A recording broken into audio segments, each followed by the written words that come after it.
So hello everyone. Last lecture में हमने types of symmetries देखी, even and odd symmetry, half wave symmetry and quarter wave symmetry. मुझे यकीन है कि आप आइडेंटिफाई कर सकते हैं कि सिग्नल में किस तरीके की सिमेट्री अवेलेबल है। आज के लेक्चर में हम लोग फोरियर सीरीज एक्सपेंशन पे थोड़ा ध्यान देंगे। फोरियर सीरीज कोफिशिएंट्स के क्या फार्मूले हैं और उन कोफिशिएंट्स पे सिमेट्री का क्या इफेक्ट पड़ता है, या वो फार्मूले कितने कॉन्ट्रैक्ट हो जाते हैं, छोटे हो जाते हैं, या कितना शॉर्टकट तरीके से आप क्वेश्चन को सॉल्व कर सकते हैं, वो लोग डिस्कस करेंगे। अगर टाइम मिलता है, क्योंकि हम ज़्यादा लंबा लेक्चर नहीं रखना चाहते, अगर टाइम मिलता है तो एक दो एग्जाम्पल भी हम सॉल्व करेंगे। तो चलते हैं। Fourier series given by Fourier क्या बोलता है, अगर xt सिग्नल पीरियड है जिसका टाइम पीरियड t है, विच फॉलोज डिरिचलेट कंडीशंस, हम लोग बाद में डिस्कस करेंगे ये क्या है। तो that signal can be written as sum of sinusoidals. Sinusoidals means sines and cosines of various frequencies. Frequencies कहाँ से कहाँ तक, ओमेगा नॉट से लेके, which is basic frequency, fundamental frequency, 2π/t to infinite. Remember, these frequencies of sinusoidals are integer multiple of fundamental frequency. मतलब frequency क्या हो सकती है, ओमेगा नॉट हो सकती है, 2 ओमेगा नॉट हो सकती है, 3 ओमेगा नॉट हो सकती है, डॉट डॉट। ऐसा नहीं है 1.28 omega naught, this is wrong, right. Mathematical form में अगर हम लिखना चाहें तो हम क्या लिख सकते हैं xt को, xt is equal to a naught plus summation of an sine n omega naught t, where n is 1 2 3 to infinite, plus summation of bn into cos n omega naught t, where n is 1 2 3 to infinite. This a naught is known as average value. This is known as average value, or it is also known as DC value.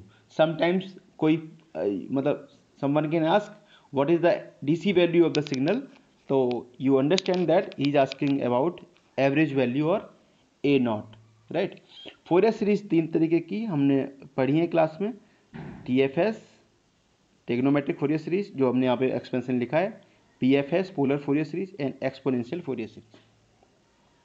n equal to 1 component जो होता है उसको बोलते हैं fundamental component, n equal to 2 को second harmonic, n equal to 3 को third harmonic and so on.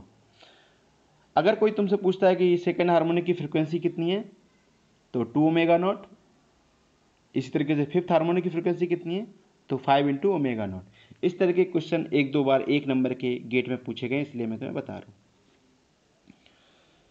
Coefficients can be written mathematically in this way, a naught equal to 1/t, the integration over time period. ये हमने limit नहीं लगाई, हमने क्या यहाँ पे क्या लिखा है, टाइम पीरियड t लिख दिया है केवल, एग्री। इसका मतलब ये एक टाइम पीरियड तक हम इसको इंटीग्रेट करेंगे। अब वो टाइम पीरियड कितना होगा, कुछ भी हो सकता है। an equal to 2/t time period integration over time period t, xt sine n omega naught t dt, bn equal to 2/t integration over time period t, xt cos n omega naught t dt। मैं क्या बोला था, this is integration over time period t।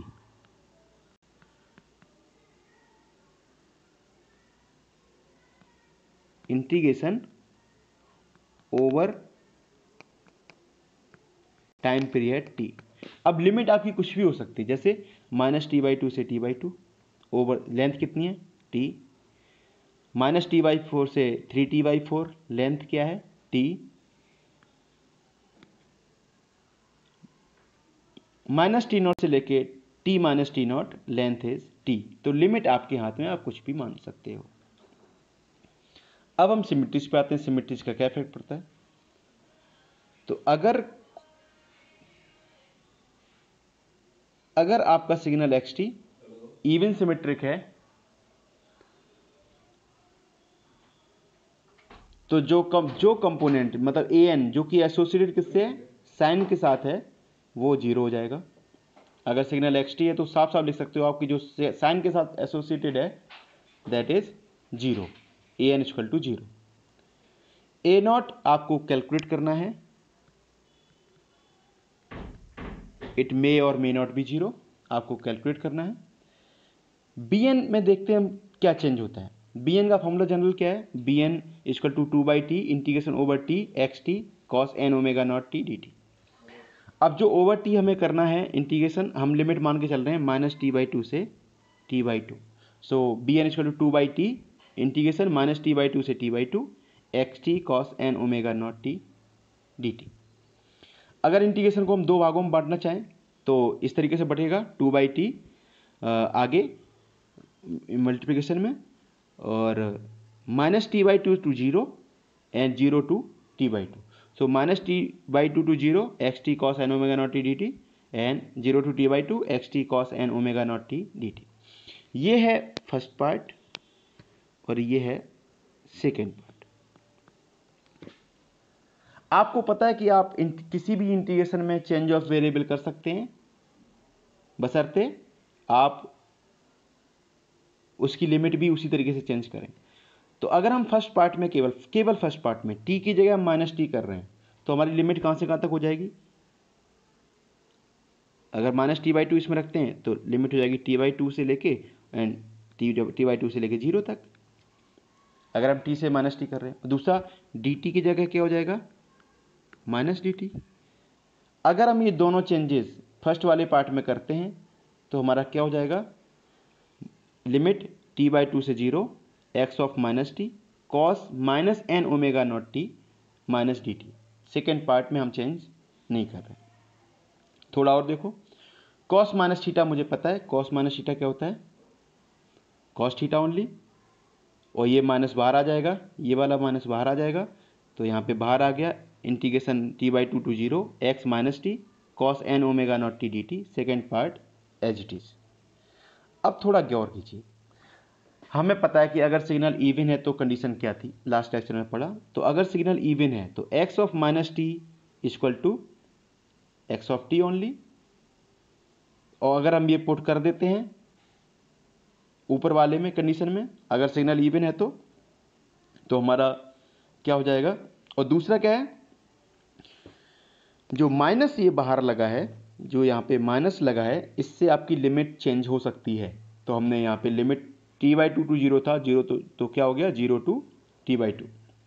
So 0 to t/2 x of -t की जगह x t, so x t cos n omega naught t d t plus second part, and eventually the first part becomes equal to second part only. तो ये क्या हो गया, 2 times हो गया। तो b n equal to 4/t integration 0 to t/2 x t cos n omega naught t d t. अगर थोड़ा इसको अलग तरीके से लिखें तो 4/t को हम लिख सकते हैं b n equal to 2/t/2 limit 0 to t/2 x t cos n omega naught t d t. Previously formula क्या था, कहाँ से हम चले थे, तो b n equal to 2/t 0 to t, suppose क्योंकि ओवर टी था कुछ भी मान सकते हैं, x t cos n omega naught t d t.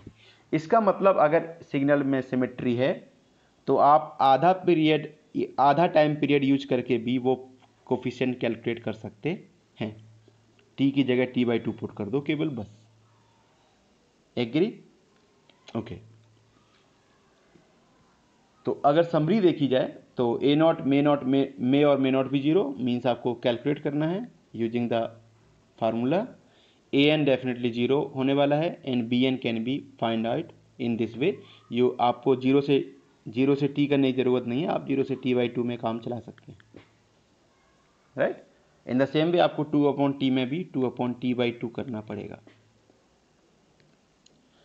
अगर सिग्नल ऑड सिमेट्रिक है तो 100% ए नॉट 0 होगा, b n which is associated with cos ये 0 होगा, एंड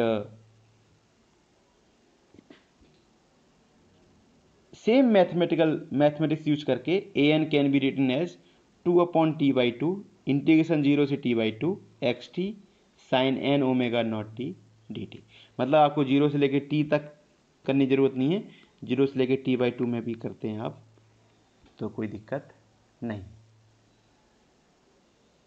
तो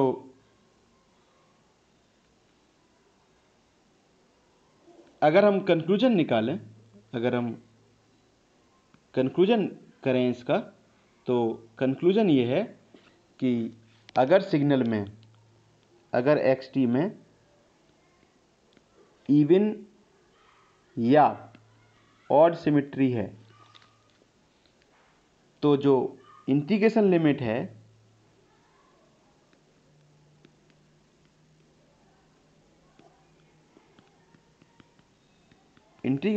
है वो 0 to t/2 हो जाती है। या फिर सिंपली ये बोल दो, जो t है you can replace t/2, t to t/2। इसका मतलब जो फार्मूले थे an और bn के, it becomes 2/t/2, 0 to t/2 xt sin n omega naught t dt। In the same way 2/t/2, 0 to t/2 xt cos n omega naught t dt। अब even में bn 0 होगा, ऑड में an 0 होगा, that is understood. Third one, half wave symmetry. अगर signal में half wave symmetry है तो ये याद रखो 100% there will be no even harmonics.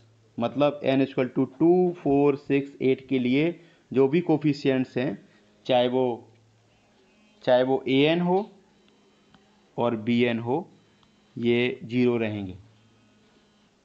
Agree? Half wave symmetry किस में भी हो सकती है, चाहे सिग्नल इवन सिमेट्रिक हो या ऑड सिमेट्रिक हो। और अगर उसमें हाफ वेव सिमेट्री है तो जो an और bn कंपोनेंट हैं that will be 0 for n equal to 2, 4, 6 और इवन वैल्यूज के लिए। इसका मतलब केवल ऑड हार्मोनिक्स रहेंगे। फॉर एग्जांपल, अगर xt सिग्नल ऑड भी है और हाफ वेव सिमेट्रिक भी है तो a0 0 रहेगा, b0 0 रहेगा। an का फॉर्मूला इसी तरीके से गिवन रहेगा, 2/t/2, 0 to t/2, and an will be 0 for even harmonics, that is 2, 4, 6, 8. So last part is quarter wave symmetry. There is no use of quarter wave symmetry without HWS, मतलब half wave symmetry. अगर signal में half wave symmetry नहीं है तो quarter wave symmetry जाने का कोई logic नहीं है, या फिर आप जा ही नहीं सकते, ये फाउंडेशन तब वैलिड नहीं है।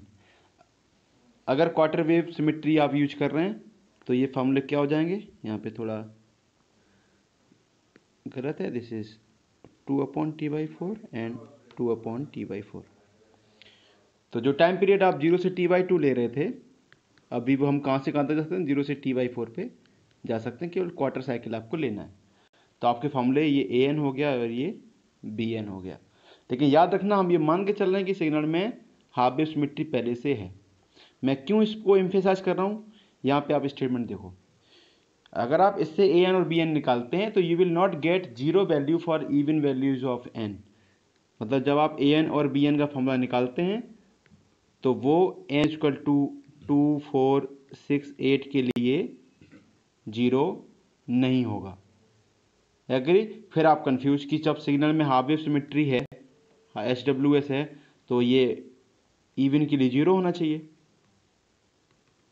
तो चूंकि तुम ये फार्मूले तब लिख रहे हो जब तुम ये मान चुके हो कि सिग्नल में हाफ वेव सिमेट्री पहले से है, इसलिए वो फार्मूले इवन के लिए वैलिड नहीं है, they are only for odd harmonics. तो ये आप ध्यान रखना, जब भी आप क्वार्टर वेव सिमेट्री लगा रहे हैं तो इसका मतलब है कि हाफ वेव सिमेट्री पहले से है, और हाफ वेव सिमेट्री पहले से है तो वो इवन हार्मोनिक्स के लिए वैलिड नहीं होंगे। राइट? कोई पूछता कि ऐसा कोई सिग्नल है जिसका जो हाफ वेव सिमेट्रिक ना हो लेकिन क्वार्टर वेव सिमेट्रिक हो। तो जो सिग्नल आप देख रहे हैं ऊपर, ये हाफ वेव सिमेट्रिक नहीं है लेकिन क्वार्टर वेव सिमेट्रिक है। क्यों? आप क्वार्टर साइकिल पे जाइए, t/4 पे गए, इक्वल डिस्टेंस पे 2 कट मारिए, और ये दोनों वैल्यू सेम है। इसी तरीके से यहाँ पे क्वार्टर वेव, दो इक्वल पॉइंट पे आपने अगर कट मारा तो ये क्वार्टर वेव सिमेट्रिक है, लेकिन हाफ वेव सिमेट्रिक नहीं है। So in this case quarter wave symmetry is of no use as far as